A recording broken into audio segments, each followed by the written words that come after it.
Привет, ребятки! Сегодня я вам расскажу, как активировать root на данной магнитоле. Заходим в настройки, заводские настройки.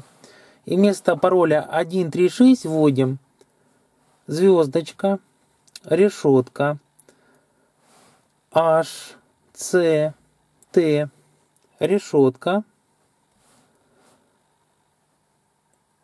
root, решетка. И нажимаем «Готово». Окей. Та-дам! Root получен. Подписывайтесь на канал, ставьте лайки. Дальше будет еще интересней. Также, если у вас есть какие-то вопросы по оборудованию или присмотрели какую-нибудь вещь и хотели бы узнать, как она работает, пишите в комментарии. Я постараюсь найти данную вещь и сделать для вас обзор. Так что всем ровных дорог. Пока.